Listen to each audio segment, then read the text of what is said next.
In our last laptop review, we talked about the Dell XPS 13 and why you probably shouldn't buy it at its base spec. This is one step down. This is the HP Envy 15, a mid-range device, which is probably more comparable to some of Dell's Inspiron line. Now, mid-range devices are interesting in that you can get a lot more compelling specs for similar prices. Now, this unit in particular comes in at around $1,000. Is it worth it, and should you choose it over more premium models? Let's talk about it. This is InnoIso, and this is the HP Envy 15 review.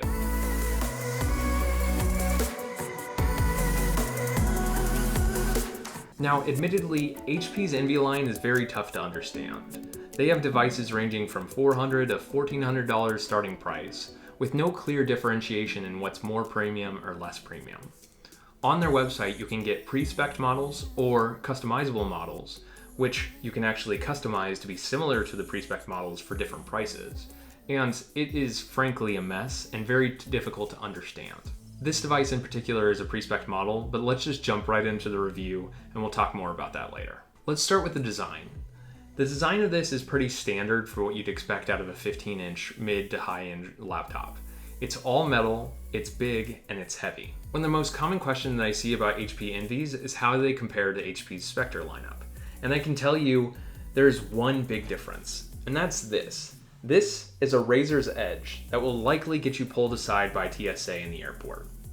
Generally, HP's Envy line has less clean curves, bigger seams, and bigger gaps between different aluminum panels that makes it a little bit less premium feeling. The side vents are a feature that I usually see on mid-range or lower-end laptops, and the bottom vents are made up of these aggressive triangles which look like they belong more on HP's Omen line. But generally the design of this device is good enough such that you can walk into a coffee shop, a boardroom, or a LAN party and not get laughed out of the room. The bezels on this are way too large for 2020. And while the side bezels are okay, the top and bottom bezels are quite offensive in that there's not even Windows Hello facial recognition built into them. Now, you do have a fingerprint sensor that's fast enough and accurate enough, and generally that's good enough for me, but the size of the bezels really contribute to this massive laptop, which is difficult to lug around. Being an x360 device, you can flip the screen around 360 degrees and use it as a tablet, which is nice for watching Netflix because you've got a built-in kickstand. But unfortunately, I wouldn't expect to ever use this as a legitimate tablet, holding it in one hand and tapping the screen with the other. It's just way too large for that. Now, one obvious advantage of a big 15-inch screen like this is it obviates the need for a full monitor when you're working from home. I personally have enjoyed taking it on the couch, sitting around and working on it rather than sitting at my desk. The display itself is fine, if not fantastic. It gets to about 250 nits brightness, which for indoors is okay, but if I found myself sitting in front of a window, then there would be too much glare for me to be able to see clearly. It is 1080p, which I think is fine on a 15-inch monitor, but recognize that the pixel density of this is actually quite similar to the pixel density of the Surface Laptop Go that was just released, which has been heavily criticized for how low resolution it is. Now, as I've mentioned before, 1080p on a 15-inch monitor is perfectly fine with me, and I haven't noticed being able to pick out individual pixels. If I had to choose between a 1080p display and worse battery life, I would choose the 1080p display. Now, speaking of the battery, let's talk about the battery and the performance of this device. This device came with an Intel Core i7 10th generation processor, 8 gigs of RAM, and a 512 gig SSD. While HP doesn't sell this particular model anymore, you can buy another model, customize it a bit to get to the point where it's similar specs to this for around $1,000. Now, $1,000 is still kind of expensive, but for these specs, it's quite compelling. Performance for me was incredibly fast.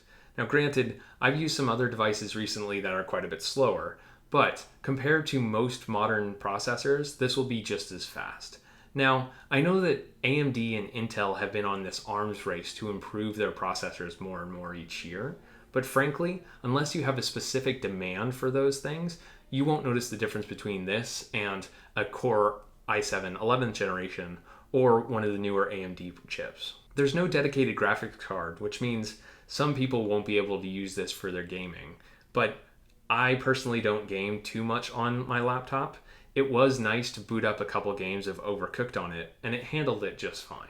I don't have a ton of need to edit videos on my laptop because my desktop is perfectly capable, but let me know down in the comments if you want me to add that to my test suite. In normal use, the Envy stayed relatively quiet, only kicking in the fan after I opened a couple programs. Now, generally, the fan is not too loud.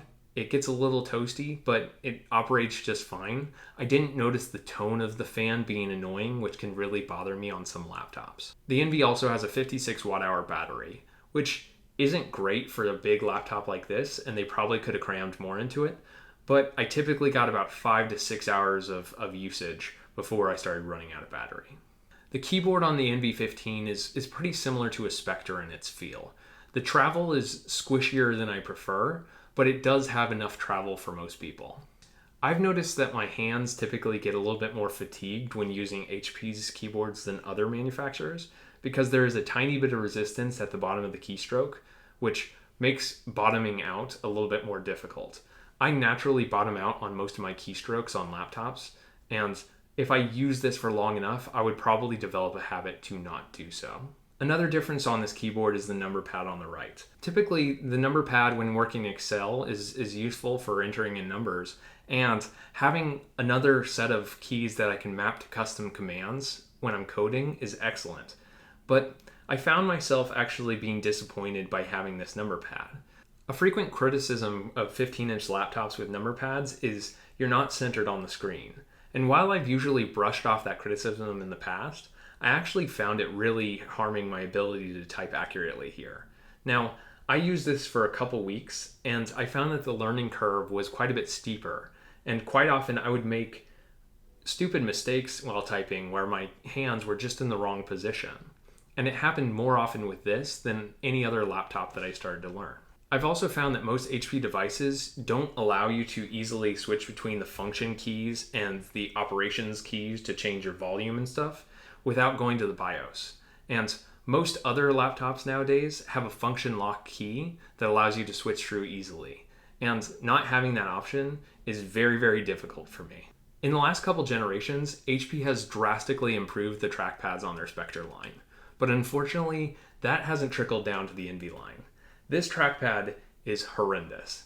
Now, generally, it feels smooth and relatively reactive, but the acceleration is off, so traveling from one corner to the screen to the other takes multiple swipes, which is just not a great experience. And scrolling performance is quite bad. I largely measure my experience with the trackpad based on how often I reach up and swipe on the screen in order to scroll, instead of using the gestures on the trackpad. And with this, I found it was happening a ton. And so therefore, I really hope that HP soon brings down the high-end trackpads from their Spectre devices and uses them in their Envy devices, because I did not have a good experience here. Now for the bottom line. I can't make a sweeping recommendation on HP's NV15 because there are so many different HP NV15s. But I can tell you that generally this laptop I would not recommend for you. While it came in at a really compelling price point and had great specs, I really don't think I'd want to use this as my daily driver. I've generally found that there are 3 compromises, if not a few more, that you'll experience when choosing any Envy over most Spectres. First, the design, while looking premium, will cut some corners that the Spectre line will not. Second, the price to performance will be better with higher end specs at lower prices. But for most people who don't need the highest end specs, last year's Spectre will perform quite similarly to this year's Envy. Third, I have yet to find an HP Envy with as good as a keyboard and trackpad as I've found in most Spectres. And that really matters for me because the keyboard and trackpad are the primary ways that you interact with the device. And so it really hampers my experience with this. If those 3 compromises aren't a big deal for you, I would say that the HP NV15 is probably a good option. A major indication on whether I review a laptop positively or negatively is not just in my experience, but whether that experience improves or gets worse over time. Unfortunately, it was the latter for this device. I feel like the HP NV15 is one of those devices that you go to Best Buy and you see it side by side with the Spectre line, and then you think, why would I ever buy a more expensive device with worse specs? And then you take it home and you love it for a couple weeks. And then after a couple months or a couple years, It's just your crappy old laptop.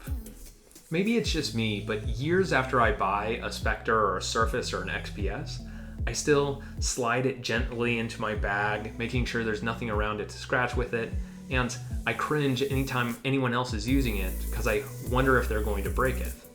Whereas with a laptop like this, if it slides off the couch and bumps against the table, I'll just think, oh, it's just another dent in my crappy old laptop. But please don't think of this as just purely a price statement. That statement about Spectres and Surfaces, those still apply for me years down the line, even after the value has gone down significantly.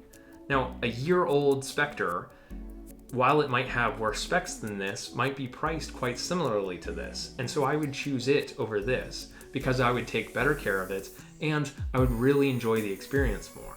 In my experience, those more premium devices tend to last longer and retain their value. One of my best friends has my old XPS 15 9550 from over 5 years ago, and he loves it.